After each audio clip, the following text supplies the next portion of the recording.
Bismillahirrahmanirrahim. Assalamualaikum warahmatullahi wabarakatuh. Selamat pagi, siang, sore, malam semuanya. Di video kali ini kita akan belajar bagi terkait dengan Zoom versi website. Jadi ini Zoom yang langsung diakses melalui internet service atau browser kalian, langsung di zoom.us ya di sini. Ini sedikit berbeda dengan di pertemuan-pertemuan sebelumnya atau video-video sebelumnya terkait dengan Zoom versi desktop sudah saya jelaskan. Kemudian Zoom ketika di ruang Zoom-nya itu sendiri. Nah, hari ini bagaimana kalau kita login di akun Zoom kita.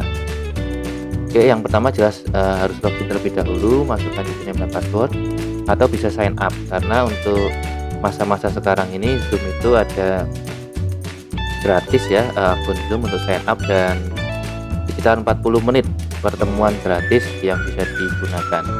Oke, kalau sudah di sini saya sudah sign up ya, saya masuk ke akun saya. Di sini akan ada email, password. Nah, ini adalah fitur basic ya, kalian bisa mengganti nama di sini, diedit, kemudian mengganti foto misalkan, kemudian personal meetingnya juga bisa diganti kalau belum digunakan oleh yang lain. Kemudian di sini ada link untuk personal meeting, ini juga bisa digunakan. Kemudian email yang digunakan untuk sign in, kemudian tipe usernya.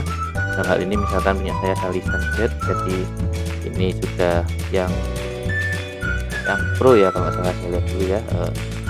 Ini untuk pricing dari Zoom ya yang bisa kita gunakan. Kalau saya billing monthly ya, karena kita tidak tahu pandemi sampai kapan berakhir. Walaupun yang annual ini ada diskonnya ya, sekitar $30 tapi per tahun. Nah, kalau sudah selesai pandemi dan sudah ada Zoom kuliah online lagi kan percuma, atau rapat online ya percuma kita beli Zoom ya, kalau sudah nggak pakai. Oke, yang ini yang basic tadi ya. Untuk yang free personal meeting saya tidak dibiayai oleh Zoom atau tidak diiklankan oleh Zoom, tapi memang yang kita perlukan saat ini di salah satunya bisa menggunakan Zoom. Jadi sini bisa host sampai 100 partisipan, gratis 40 menit ya, dan satu meeting itu ya bisa unlimited ya, mau berapa kali. Yang penting batas maksimum untuk pertemuannya 40 menit. Ini yang biasanya digunakan oleh guru-guru ataupun mungkin guru-guru ya tepatnya, ataupun dosen. Beberapa dosen itu yang menggunakan ini. Jadi pertemuan 40 menit, kemudian setelah 40 menit kan otomatis berhenti, kemudian diminta mahasiswa atau siswa diminta masuk lagi untuk melanjutkan kelas ya di 40 menit berikutnya, begitu seterusnya sampai waktunya habis. Biasanya seperti itu. Atau bisa juga langganan di sini ya. Kalau pro $14,99. Nah, apalagi untuk bulan depan ini sudah ada pajak ya dari pemerintah, mungkin sekitar 10% seingat saya. Ini bisa host up to 100 partisipan, tidak ada limitasi waktu ya di sini. Kemudian unlimited group meeting, jadi kita bisa bebas meeting berapa kali saja dan seterusnya. Kemudian di sini ada social media streaming, kemudian ada 1 GB cloud, jadi kita bisa cloud recording 1 GB, tapi memang 1 GB itu sangat terbatas ya, sehingga disarankan kalau record, kalau saya pribadi menggunakan komputer, atau nanti trik record dengan menggunakan live streaming, itu mungkin akan dibahas berikutnya ya. Nah, kalau lisensinya ini maksimal 9 ya, kita bisa beli lisensi. Jadi satu akun itu bisa membawahi 8 anggota ya, yang bisa istilahnya urunan mungkin gitu ya. Kalau di sini yang untuk bisnis, nah itu yang bisnis ini mulai dari 10 ya, minimal 10 lisensi. Ini bisa sampai 300 partisipan dan seterusnya, banyak sekali. Cuma lebih disarankan pakai yang pro aja sudah cukup ya, untuk memenuhi kegiatan perkuliahan. Jadi ini lisensinya saya sendiri mengikuti yang pro dengan maksimum meeting di sini 100 ya. Kemudian di sini berikutnya ada setting bahasa, silahkan bisa diubah. Cuma sayangnya seingat saya tidak ada bahasa Indonesia di sini, cuma bahasa Inggris memang. Berikutnya di sini ada time zone. Nah, pastikan time zone-nya adalah GMT +7 Jakarta ya, +7 GMT ini ya yang penting.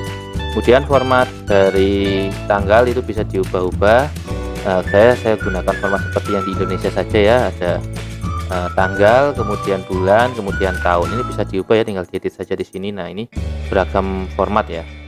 Kemudian saya lebih suka menggunakan 24 jam daripada biasanya saya bingung antara AM dan PM ya. Oke.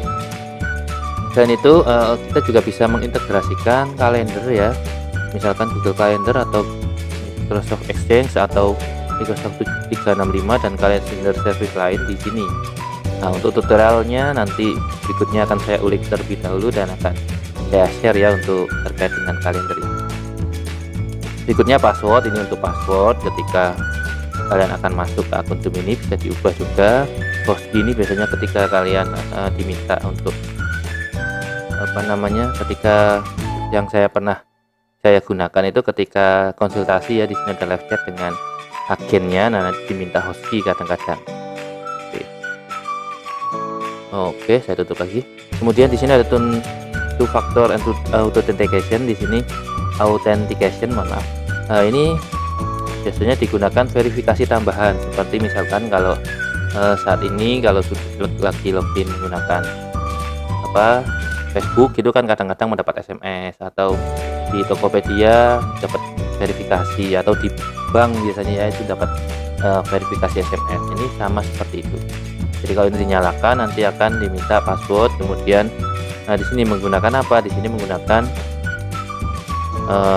Google Authenticator bisa, dan seterusnya. Kita akan membahas kalau nanti perlu ya. Nanti silahkan kalau perlu terkait dengan ini silahkan komen saja di bawah request videonya selanjutnya.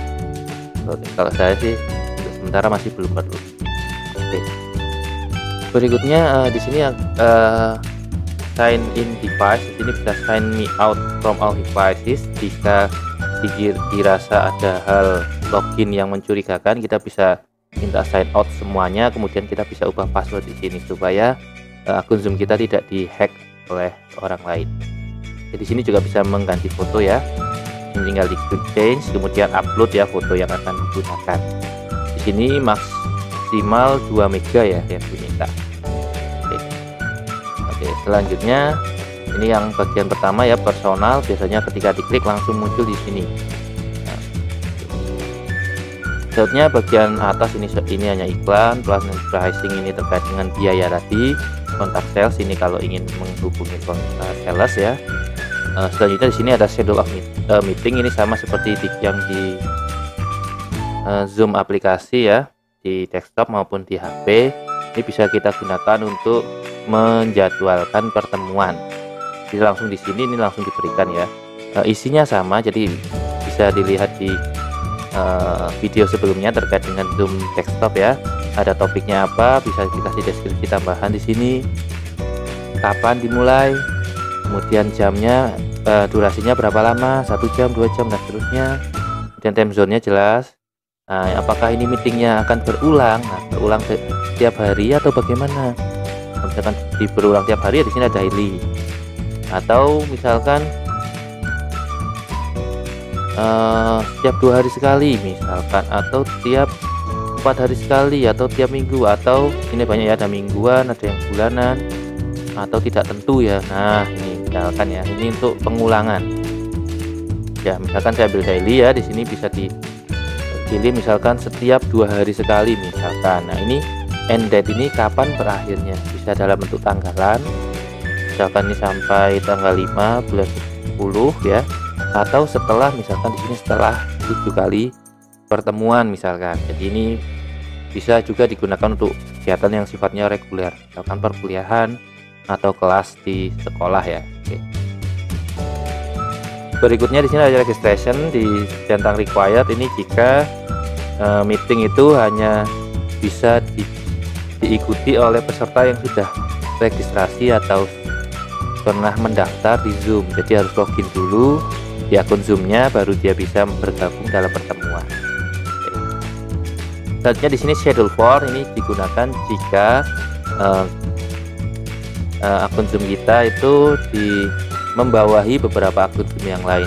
Contohnya dalam hal ini misalkan saya ada tugas untuk memanage akun Zoom fakultas, maka di sini saya bisa menjadwalkan akun Zoom saya ini bisa menjadwalkan akun Zoom yang di fakultas ya, misalkan yang kapasitas 500 atau yang 100 misalkan seperti itu. Selanjutnya di sini meeting ID, bisa setiap pertemuan meeting ID-nya dibuat sama ya. Mana ya, personal meeting ID di sini jadi dalam bentuk personal sama. Jadi nanti passwordnya akan sama terus. Ini ya password. Oke. Atau kalau saya lebih ke yang ini, generate automatically. Jadi kalau diklik generate automatically, nanti meeting ID akan dibuat secara random. Jadi secara random, kemudian security-nya kodenya juga dibuat secara random. Oke, saya refresh lagi ya mungkin di sini biar kalian lihat tadi. Nah, di sini angkanya ini random. Jadi setiap kita buat akan buat random. Nah, kalau saya pribadi lebih suka seperti ini karena cenderung lebih aman dibandingkan kalau kita menggunakan personal meeting ID dan password yang sama. Ketika itu sudah tersebar, maka bisa digunakanlah orang lain untuk masuk ke Zoom kita ya. Orang yang khususnya ya orang-orang yang sebenarnya tidak memiliki hak masuk. Oke.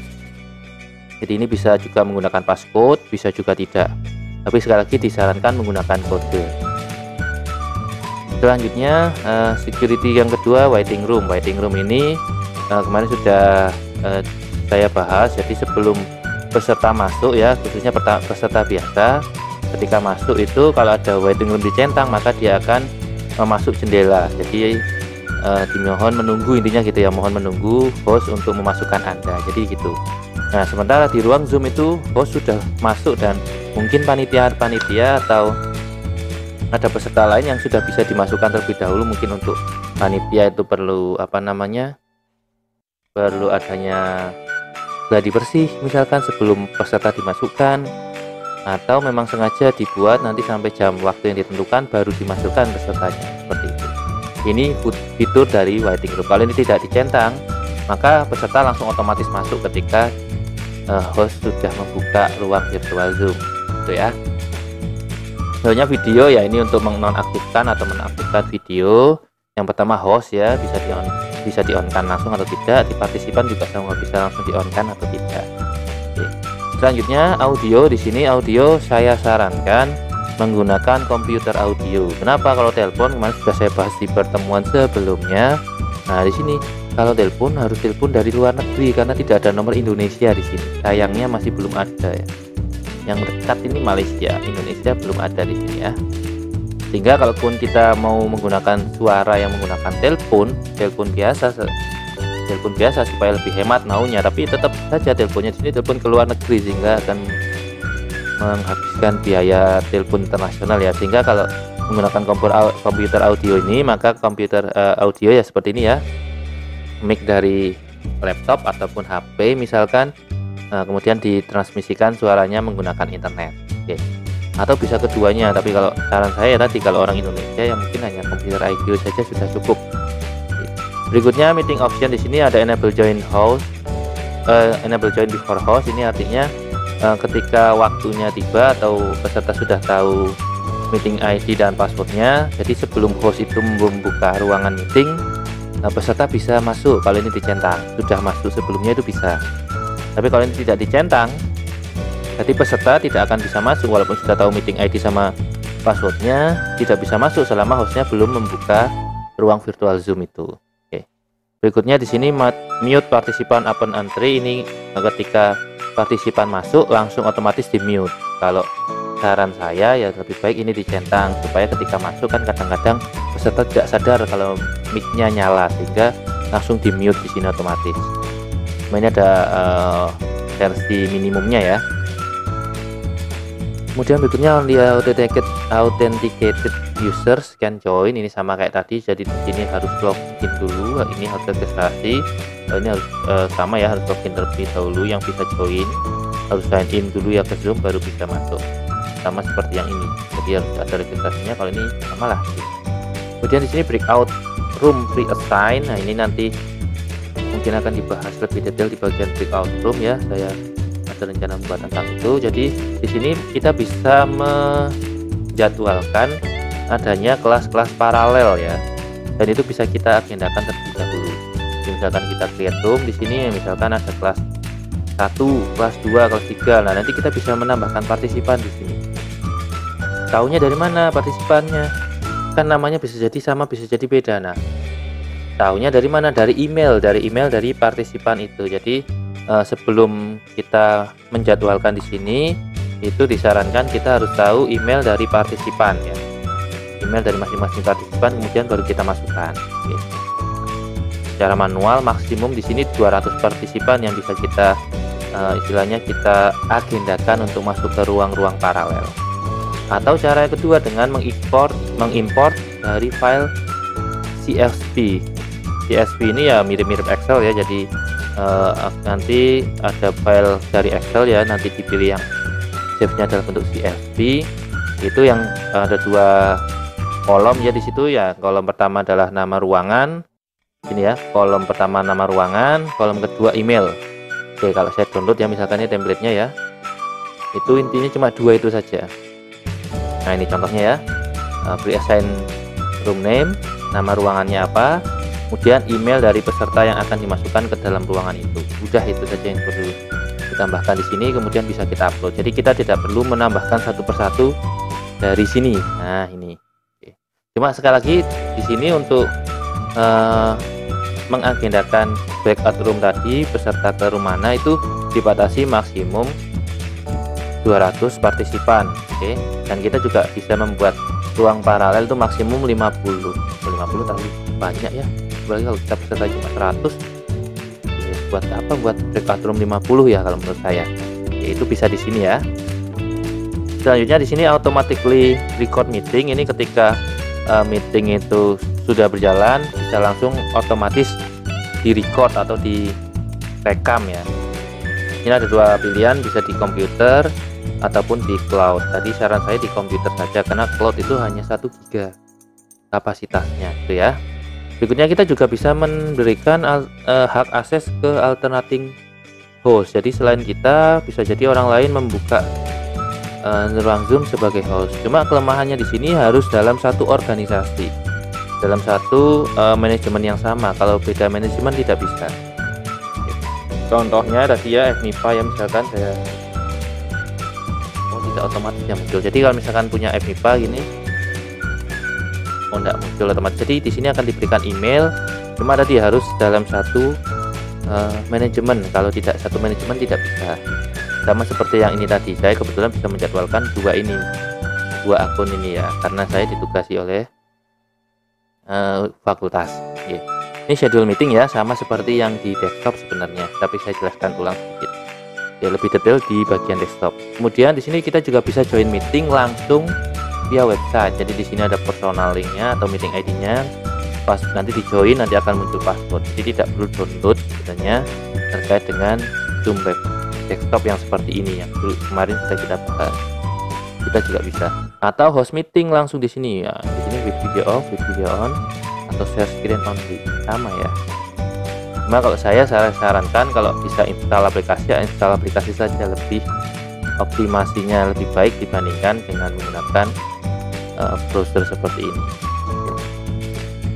Sudah schedule meeting sudah. Nah, berikutnya di sini menu kedua di personal setelah profile adalah meetings ya. Di sini terkait dengan jadwal-jadwal agenda apa saja yang kalian miliki atau yang sudah dijadwalkan oleh kalian di Zoom ini. Oke, contohnya di sini saya belum punya agenda apapun, tapi kalau misalkan tahun yang ke-100 di sini ya, ini agendanya banyak gitu ya. Itu contohnya saja. Oke. Atau itu ya. Berikutnya ini previous ini yang sudah pernah kita lakukan. Misalkan ini saya pernah kuliah filsafat kedua tadi ya, tadi sore, kemudian fisika kuantum dan seterusnya. Ini yang sudah pernah berlangsung pertemuannya. Atau personal room di sini tadi terkait dengan personal room kita bisa langsung start di personal room itu. Jadi sebenarnya di room ini kita punya 2 model room ya. Yang pertama adalah personal meeting, personal room. Ini meeting ID-nya biasanya tetap, bisa kita tentukan, tadi sudah disebutkan, passwordnya juga tetap. Ini biasanya untuk start untuk pertemuan-pertemuan yang langsung ya, jadi sekarang langsung buat gitu, tidak direncanakan. Berikutnya di sini ada juga pool, nanti kita bicara tentang pool mungkin di kesempatan berikutnya, dan live streaming sudah dibahas di pertemuan sebelumnya. Berikutnya meeting template, ini template meeting kalau sudah punya itu bisa kita buat template. Jadi misalkan yang lalu ini saya buka ya, misalkan ini yang tadi, ini bisa kita jadikan template untuk meeting berikutnya, ada di sini ya. Nah di sini save as a meeting template. Nah ya, bagian meeting. Kemudian bagian webinar ini saya tidak menggunakan ini, sehingga saya juga tidak akan mengeksplor terlalu jauh karena harganya juga cukup mahal ya, sehingga kita tidak akan membahas video tentang ini. Berikutnya recording, ini berisi tentang file-file yang sudah direcord, yang sudah kita lakukan recording atau kita simpan, kita rekam di yang pertama di cloud ya. Di sini seperti yang saya katakan, saya tidak menggunakan fasilitas cloud recording karena cuma 1 GB tadi, percuma, sedikit. Atau lokal recording di sini. Nah kalau lokal ini saya masih ada beberapa ya, di perkuliahan, meeting room, apa itu di, dan ini tempatnya di Google Drive ya misalkan ya. Ini recording ya, kita bisa melihat di sini. Kalau penuh ya kita bisa menghapus juga di sini. Tinggal dihapus gitu aja. Jadi diklik dan di delete gitu aja. Oke. Selanjutnya di bagian setting. Nah, bagian setting inilah yang paling penting menurut saya karena ini bagian yang mengatur semua zoom. Jadi zoom di desktop, di HP. Cara menyetingnya yang sesungguhnya itu ada di sini di zoom website ya. Ini ada beberapa, saya urut dari atas saja ya. Mudah-mudahan saya tidak terengah-engah ini karena menjelaskan cukup banyak ya di sini. Nah, banyak sekali yang ada di sini. Oke, yang paling pertama security ya. Di sini waiting room sudah saya jelaskan sebelumnya. Kalau di enable ini berarti akan muncul waiting room ya. Jadi ketika partisipan join meeting ya atau masuk ke meeting akan ada jendela terlebih dahulu, diminta menunggu ya. Sementara di room itu bisa jadi sudah ada kegiatan, misalkan tadi gladi bersih atau yang lain. Kemudian di sini waiting room option, di sini bisa edit ya. Di sini bisa jadi semua orang ya, semua orang bisa langsung ke waiting room atau orang yang tidak berada dalam manajemen kita misalkan, atau di sini user atau orang yang bukan dari akun kita, juga bukan dari domain-domain yang disetujui, yang diperbolehkan ya. Di sini siapa saja yang bisa admit partisipan dari waiting room. Oke, bisa jadi yang pertama host dan co-host only, saya rekomendasikan ini, atau bisa juga di sini co-host dan semua yang masuk dalam waiting room. Jika host dan co-host tidak hadir atau tadi ya, atau ujuk-ujuk disconnect gitu misalkan, itu bisa. Tapi saya sarankan ya everyone aja ya. Oke, selanjutnya di sini ada customize waiting room, ini untuk memberikan personalisasi ya, personalisasi pesan yang ada di waiting room. Bisa kita tambahkan logo, kemudian topiknya jelas di sini muncul. Nah, kata ini bisa diedit. Nah, ini bisa diedit. Ini juga bisa diedit. Nah, ini bisa diedit ya. Oke. Ya, misalkan dibuat dalam bahasa Indonesia. Mohon tunggu sebentar. Pertemuan atau meeting akan dimulai sesuai dengan jadwal yang disediakan misalkan, atau yang lain. Berikutnya di sini require a password when scheduling new meeting. Di sini ini saya sarankan dicentang saja. Jadi ketika kita membuat pertemuan baru, kita mengagendakan pertemuan, akan kita minta password ya. Karena sekali lagi password itu penting karena Zoom pernah dibobol karena tidak menggunakan password ya pada saat itu. Kemudian di sini require password for instant meeting. Jadi kalau meetingnya adalah langsung dalam berupa instan gitu ya, tadi menggunakan personal meeting ID dan seterusnya misalkan, itu bisa. Jadi kalau ini dicentang bisa, tapi nanti kita usahakan ya. Karena apa? Karena untuk instant meeting itu saya misalkan ya di sini menggunakan personal meeting ID ya. Nah, ini personal meeting ID-nya tadi. Nah, kemudian ini bisa kita setting passwordnya apa gitu ya. Kalau ini dipilih tidak, maka di sini bisa nyala. Kemudian berikutnya require password. Nah, ini kalau yang by phone ya, saya kan sarankan iya saja supaya tidak ada yang masuk secara tidak sengaja atau bahkan orang-orang yang tidak diinginkan masuk. Kemudian di sini embed password in invite link ya, for one click join. Jadi ini kalau misalkan kalian sudah tahu invitation-nya, kemudian diklik itu langsung join, itu berarti passwordnya sudah dimasukkan di situ. Bisa juga kita minta di nonaktifkan, jadi diklik itu sudah ada meeting ID sudah diberikan, tapi peserta diminta memasukkan password, itu juga boleh. Oke, ini terkait keamanan saja ya. Sebenarnya paling enak dinonaktifkan supaya aman, tidak asal klik link langsung bisa join, tapi harus tahu passwordnya dulu misalkan. Oke.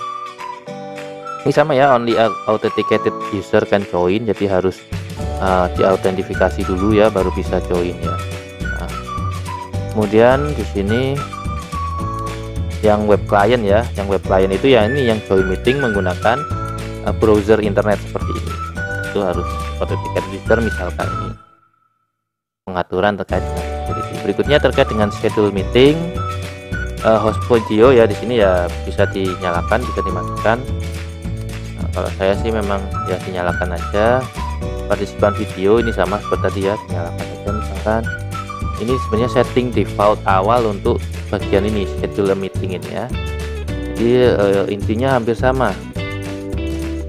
Misalkan di sini kan ada juga tadi ya. Nah, ini video host sama partisipan. Kemudian berikutnya audio type, ini kan ada audionya mana ini, jadi itu sama ya. Berikutnya join before host kan sama, sudah saya jelaskan. Enable personal meeting ID sama, sudah saya jelaskan. Jadi ini bisa kita gunakan untuk schedule meeting atau tidak gitu misalkan ya. Kemudian menggunakan ini atau tidak personal meeting ID untuk menjadwalkan di sini ya, kan kita bisa pilih menggunakan generate otomatis atau personal meeting ID, itu tergantung kebutuhan ya. Kalau kegiatan itu bersifat insidental ya menggunakan yang generate automatically gitu ya. Kemudian di sini use personal meeting ID when starting a meeting. Jadi kalau meetingnya langsung dinyalakan itu menggunakan yang personal meeting ID. Oke, yang 11 digit yang kita bisa buat tadi itu bisa, atau tidak. Jadi kalau tidak yang buat random lagi zoomnya ya. Kemudian ini sama ya, mute partisipan open entry sama. Kemudian sini upcoming meeting reminder. Jadi kita akan menerima notifikasi ya kalau ada meeting ya. Tapi ini saya sudah on kan di Zoom desktop ini ya. Jadi kalau ada meeting 15 menit sebelumnya akan bunyi atau ada notifikasi muncul gitu. Oke, ini terkait dengan schedule meeting ya, sama seperti yang ada di sini persis. Selanjutnya terkait dengan in meeting basic. Nah, ini yang bagian basic di bagian room-nya ya. Oke, yang pertama require encryption, ini saya tidak aktifkan lah ya. Saya juga tidak terlalu paham terkait dengan enkripsi apa yang digunakan dan seterusnya. Nah, ini kan harus dinyalakan atau tidak gitu ya. Saya rasa tidak ada efeknya, kecuali meetingnya memang rahasia negara gitu yang tidak boleh bocor, itu baru butuh enkripsi yang sangat kuat. Nah, itu bisa ya kasusnya. Juga chat ini untuk mengaktifkan fitur chat dalam Zoom virtual room ya. Kemudian di sini kalau ini dicentang maka partisipan tidak bisa nge-save chat ya, bahkan tidak bisa copy paste. Kemarin saya pernah salah mencoba maunya supaya partisipan tidak bisa nge-save, saya centang ternyata chatnya tidak bisa di copy dan dipaste di sini. Nah, itu sehingga mempersulit, bahkan hostnya sendiri juga tidak bisa copy paste itu ya. Kemudian private chat di sini bisa di enable atau tidak, ini opsi saja. Kalau ini di enable maka misalkan saya ada partisipan lain misalkan siapa ya, misalkan Bu Meta ya, kalau ini orang fisika pasti tahu. Nah, kita bisa chat satu sendiri-sendiri ya, saya ke Bu Meta secara langsung kayak chatting WA biasa gitu, tapi yang lain tidak tahu, itu bisa. Tapi kalau saya tutup ya, tapi silakan, itu bisa juga dinyalakan. Berikutnya auto saving chat, ini kalau host biasanya ya ketika Zoom berakhir nanti akan otomatis chat itu akan di save dalam file teks. Ini sangat berguna kalau misalkan untuk mengajar itu yang misalkan ingin tahu partisipasinya, ketika ada yang berkomentar di chat atau yang lain itu bisa langsung ke save atau kesimpan otomatis. Selanjutnya show notification when someone join on live. Di sini kalau ada peserta yang masuk atau ada peserta yang keluar misalkan karena koneksinya jelek, nah itu akan muncul bunyi ding dong gitu. Ini supaya kita tahu aja, kita notice kalau ada yang keluar atau ada yang masuk. Atau kalau mengganggu ya di disable saja kan ya. Ini ketika join by phone ya kita tidak akan bahas ya, karena kita tidak menggunakan phone tadi ya. Selanjutnya file transfer, ini kalau di chat ya kita bisa mentransfer file. Nah, ini kalau di enable kita bisa contohkan saja ya. Jadi kalau misalkan di sini,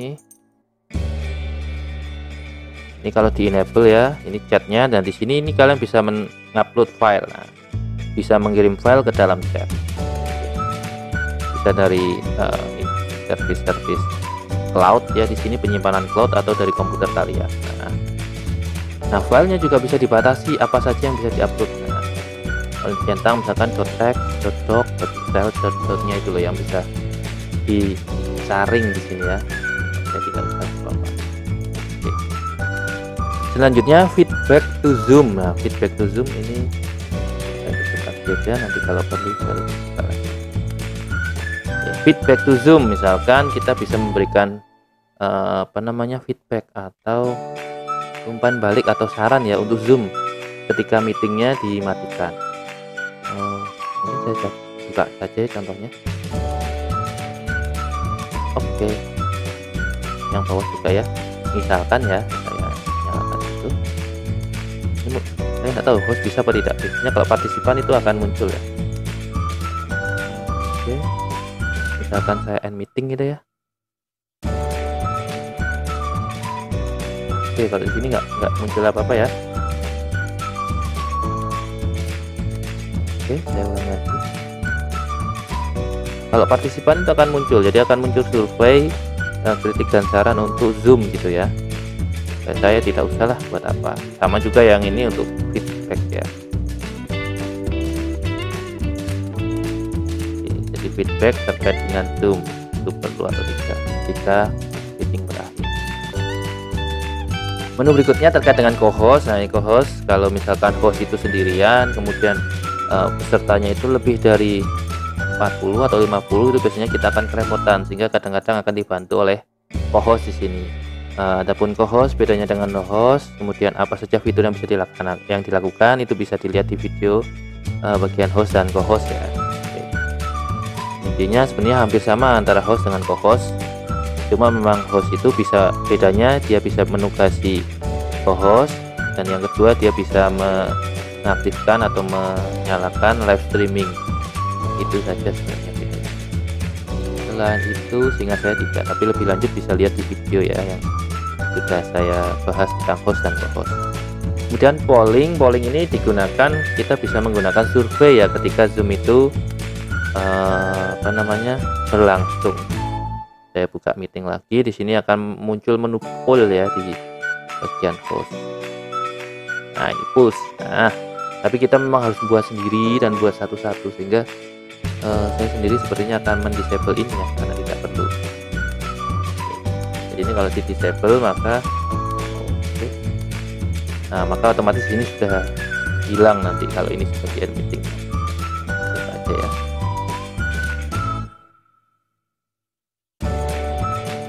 Oke, internetnya. Nah di sini hilang ya pulse-nya tadi. Berikutnya, always show meeting control toolbar. Kalau ini dicentang, maka meeting control yang ada di bawah atau yang dari atas itu akan selalu muncul ya. Tapi kalau ini ditutup gini, maka dia akan dalam bentuk auto hide. Jadi ketika butuh dibawahkan ini akan muncul, ketika tidak ya tidak muncul ya. Karena kemampuan mudah saya nyalakan aja. Kemudian show zoom window during share screen. Jadi kalau kalian share screen di sini, kalau ini dinyalakan maka jendela Zoom itu juga bisa di share screen. Nggak tahu lucu juga, nanti hanya pasti lucu feedback. Oke. Kalau enggak ya enggak akan muncul di sini ya. di sini cuma ada apa namanya, Firefox saja ya, Chrome saja ya, gitu ya. Tapi intinya seperti itu. Mantap ini ya.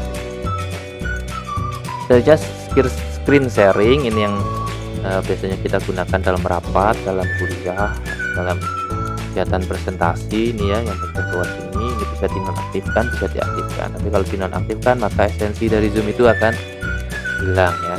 Nah, kemudian siapa yang bisa share? Nah, di sini bisa kita tentukan apakah host saja, host dan co-host saja, ataukah seluruh partisipan juga bisa. Itu juga bisa dinonaktifkan dan aktifkan di sini ya. Sekali lagi ini di tutorial bagian host co-host itu sudah ada lengkap ya. Nah, ini di sini ya, silahkan ditonton videonya ya. Kemudian ketika sudah ada yang share screen, nah secara default itu peserta lain tidak bisa share screen lagi, jadi secara bersamaan. Kecuali kalau misalkan di sini pilih all partisipan, maka ketika misalkan si A screen sharing, kemudian kalau dia tidak nutup, si B screen sharing masih bisa. Oke, kalau saran saya host only saja, jadi yang bisa menutup share screen. Kalau misalkan peserta A share screen kemudian lupa tidak share screen tidak di close, maka host bisa share screen untuk meng-close share screen-nya si A tadi, gitu ya. Kemudian di sini disable desktop atau screen share for user. Ini kalau dinyalakan maka kita tidak akan bisa screen share dari desktop. Oke, saya coba ya, saya nyalakan, mudah-mudahan nanti tidak lupa untuk dimatikan. Nah, ketika tadi ya tidak dimatikan, di sini kan screen-nya nyala, jadi kita bisa share satu jendela utuh dari desktop ya. Oke. Nah, ini tadi saya nyalakan ya, misalkan tadi di disable, maka kalau saya share screen di sini, nah share screen di sini ya, nah ini sudah tidak ada desktopnya tadi ya, atau screen tadi ya istilahnya kalau gitu, itu ya. Kalau saran saya nyalakan saja lah, nggak apa-apa. Dimatikan saja nggak apa-apa, jadi bisa kita desktop screen untuk user, baik itu host atau yang lain.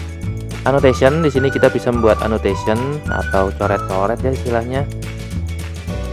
Nah, ini kalau saran saya dinyalakan, kalau digunakan untuk rapat, ketika presentasi itu bisa coret-coret. Ini sudah juga dijelaskan di video host dan co-host. Oke. Kemudian ini bisa juga di save ya, kalau perlu di save. Oke. Atau hanya yang sharing saja, yang share screen saja yang bisa annotate. Nah, ini bisa diatur di sini. Misalnya whiteboard, ini share screen ya, intinya isinya cuma papan tulis putih saja. Itu dinyalakan atau tidak? Kalau saya nyalakan kalau misalkan perlu oret-oret misalkan ya. Oke, walaupun jarang saya gunakan. Selanjutnya di sini ada menu allow saving whiteboard content. Jadi kalau sudah selesai oret-oret itu bisa kita save. Kalau ini tidak dicentang ya tidak bisa di save. Kemudian auto save. Nah, di sini kalau screen sharingnya ditutup bisa langsung otomatis kita save ya. Oke, di sini bisa dalam bentuk PNG atau PDF ya, itu selera aja masalah file. Masih banyak, masih yang basic ini ya. Remote control di sini kalau digunakan untuk mengontrol dari konten ya, dari screen share. Ini sebenarnya mirip kayak apa namanya, kayak tim viewer. Jadi kita bisa mengontrol komputer lain. Nah, kalau di sini kita bisa mengontrol apa yang di share screen-kan oleh peserta lain. Biasanya yang berhak itu hanya host atau co-host. Selanjutnya non-verbal feedback di sini untuk memberikan ekspresi lah ya, bisa dalam bentuk jempol misalkan, jempol bawah, ada yang kekeprik, ada yang tepuk tangan dan seterusnya ya. Ya, supaya interaktif saya nyalakan. Termasuk meeting reaction ya, sama. Misalkan perlu lebih cepat, perlu lebih lambat, atau jempol lagi dan seterusnya ya. Ini dua ini saya nyalakan aja. Kemudian berikutnya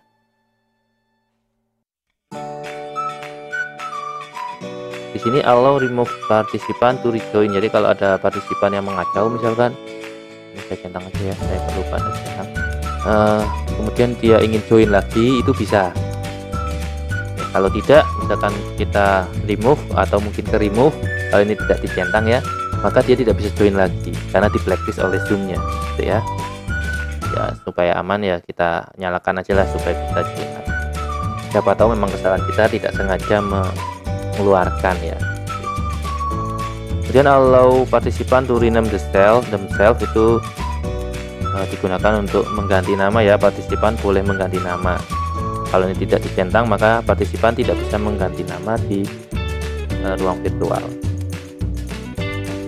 Berikutnya di sini hide participant profile picture in meeting. Ini kalau ada foto profilnya misalkan seperti saya itu yang pakai masker itu, kalau tidak videonya tidak dinyalakan kan defaultnya akan ke profile picture. Ini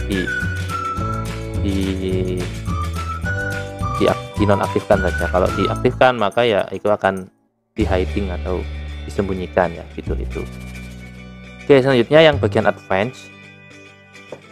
Yang pertama report partisipan to Zoom. Ini kalau ada partisipan yang ngacau bisa kita report ya, nanti biar di blacklist oleh Zoom. Kemudian berikutnya breakout room, ini terkait dengan ruang paralel yang sudah saya jelaskan tadi sebelumnya, dan ada juga di video host dan co-host ya.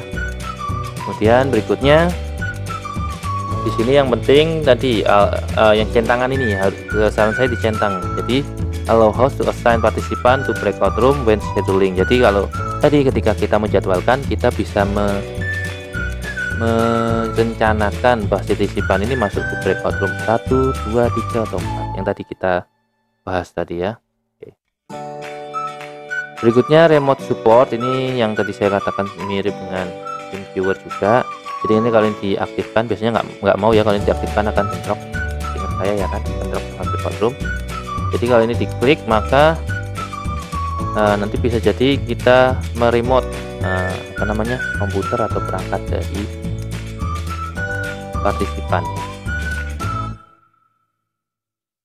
Berikutnya close captioning, ini saya nonaktifkan ya. Di sini biasanya digunakan untuk saya buat subtitle ya yang ada di bawah seperti itu kalau ini diaktifkan. Soalnya biasanya bahasanya yang susah ya, karena bahasa kita bahasa Indonesia dan kadang-kadang ada bahasa daerahnya sehingga Google atau yang lain tidak bisa membaca ya, ini masalah. Kemudian berikut juga save caption, ini kaitannya dengan yang atas ya, bisa di save transkripnya. Berikutnya far end camera control, di sini kita bisa menggunakan take control kamera kita ya. Tapi ini nggak usah lah ya, buat apa, paling kita biasanya request to open kamera, biasanya seperti itu yang kita nyalakan.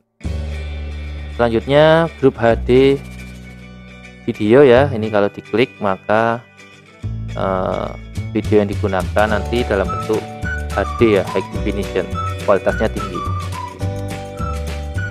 Kendalanya ini akan ya this will use more bandwidth, akan memerlukan bandwidth yang besar. Karena ini perkuliahan online dan misalkan untuk mahasiswa atau untuk siswa, nah kalau diaktifkan kasihan bagi siswanya atau dosennya mungkin yang mengajar banyak kelas atau gurunya gitu ya. Berikutnya virtual background, ini juga sudah dijelaskan di video sebelumnya tentang host dan co-host. Ini kita bisa membuat virtual background ya, ini dicentang aja, kemudian bisa dicentang kalau ingin menggunakan virtual background dalam bentuk video. Ini ada beberapa foto atau file yang bisa diupload di sini untuk virtual backgroundnya. Kemudian berikutnya video filter, ini sudah dibahas juga, silahkan dilihat di host dan co-host. Ini seperti apa ya, kamera-kamera, aplikasi kamera jahat gitu ya, kata orang-orang, ada bisa untuk kacamata atau yang lain ya silahkan dilihat aja di sebelumnya. Selanjutnya di sini identify guest participant ya in the meeting atau webinar, jadi kita bisa melihat akunnya. Oke, siapa yang harusnya tidak ada dalam akun kita. Cuma sekali lagi ya, akun kita saran saya tidak usah ya, karena kita kan biasanya beli individu, tidak punya satu akun di situ ya, satu ekosistem atau satu ruang kerja yang sama di Zoom ini. Nanti saya jelaskan apa maksudnya. Berikutnya auto answer group in chat. Ya, ini diklik nanti akan otomatis jawab ya kalau misalkan di chat ya. Kalau saya tidak menggunakan ini, Kemudian only show default email when sending email invitation. Ini using menggunakan email yang di default di sini. Saya sendiri kan tidak menggunakan email ya kalau menggunakan WA, jadi perlulah. Kemudian termasuk ini ya, menggunakan email format HTML untuk Outlook kita gunakan. Kemudian di sini kita bisa menggunakan, bisa memilih misalkan user itu untuk menggunakan audio yang stereo misalkan. Nah, ini ya tergantung kualitas audio ya. Kalau saya sih memang tidak terlalu lah. Termasuk di sini allow user to select original sound ya. Oke.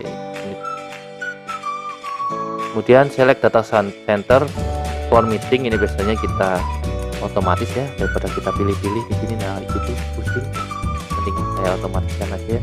Saya akan siap dulu untuk data center mana yang akan digunakan. Saya yakin kan Zoom punya algoritma mencari data center yang koneksinya paling cepat. Berikutnya show a join from your browser ring. Ini di sini digunakan untuk membypass ya. Kalau ada invitation dalam Zoom, biasanya kan ketika diklik nanti akan muncul download Zoom kalau yang belum punya Zoom, atau langsung buka aplikasi Zoom. Nah ini bisa di bypass di sini ya. Jadi bisa langsung join menggunakan browser, entah itu Firefox, Google Chrome atau yang lain. Tapi kalau saran saya ya menggunakan aplikasi Zoom langsung aja ya di desktop atau di HP. Berikutnya allow live streaming meetings ya, ini digunakan kalau untuk live streaming silahkan dicentang, kemudian YouTube atau custom live streaming. Nah, untuk bagaimana settingan lebih mendalam tentang live streaming sudah saya buatkan di video sebelumnya ya, terkait dengan live streaming. Kemudian di sini request permission to unmute, di sini digunakan kalau ingin unmute ya, ingin unmute dari peserta. Saya tidak usah lah yang gunakan. Oke, tinggal sedikit ya email notification.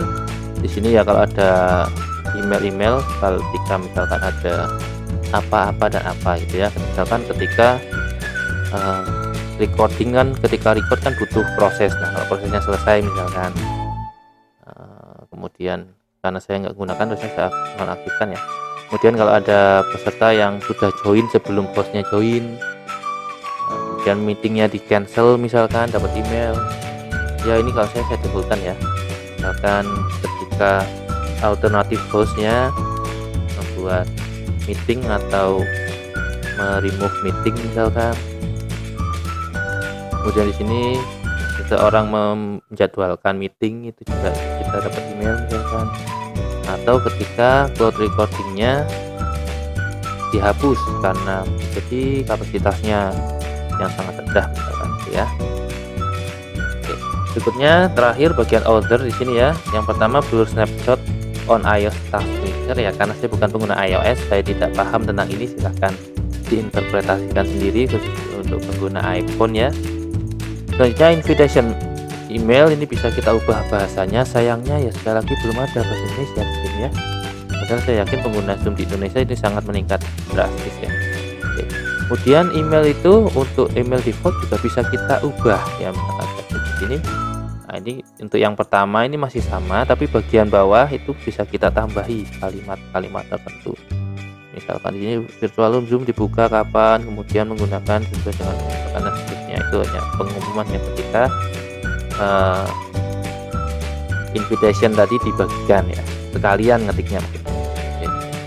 Berikutnya di sini ada schedule privilege. Ini yang saya katakan tadi, kalau dalam satu organisasi, satu anggota, satu ekosistem, kita bisa menjadwalkan di sini ya. Kalau I can schedule for, itu kita bisa menjadwalkan misalkan ini akun Zoom lain yang di bawah di organisasi yang sama dengan kita. Atau kita juga bisa dijadwalkan oleh akun Zoom siapa, ini bisa diklik tambah. Nah di sini email yang harus sudah terdaftar dalam satu organisasi. Kemudian authentication ini tidak saya bahas ya terlalu detail, karena itu terkait dengan API. Maksudnya apa sih terkait dengan satu organisasi? Nah di sini kalau kalian membeli akun Zoom itu kalian bisa membeli lebih dari satu lisensi. yang bisa dibagi ke teman-teman atau ke anggota-anggota yang lain ya. Misalkan contohnya di sini saya membeli 8 lisensi Zoom ya, 8 nggak salah ya. Nah, setiap lisensi Zoom ini, nah ini ada 8 ya. Ini saya berikan ini dan seterusnya. Supaya untuk mempermudah pembayaran. Jadi pembayarannya cuma satu kali saja di satu tanggal yang tertentu misalkan. Nah, orang-orang yang dalam satu ekosistem ini atau dalam satu organisasi tanda kutip ini ya, di bawah owner saya, member-member ini itu yang tadi yang bisa saling menjadwalkan itu ya. Oke, mungkin itu saja video terkait dengan Zoom website. Silahkan kalau ada yang tanyakan, silahkan tanya di kolom komentar. Like video ini kalau memang video ini bermanfaat, share juga jika ada yang membutuhkan. Jangan lupa subscribe untuk mendukung channel ini supaya bisa upload lebih banyak ya, lebih bersemangat untuk upload video-video tutorial yang lain. Atau kalau ingin request tentang tutorial tertentu, silahkan tulis saja di kolom komentar. Terima kasih, saya akhiri. Assalamualaikum warahmatullahi wabarakatuh.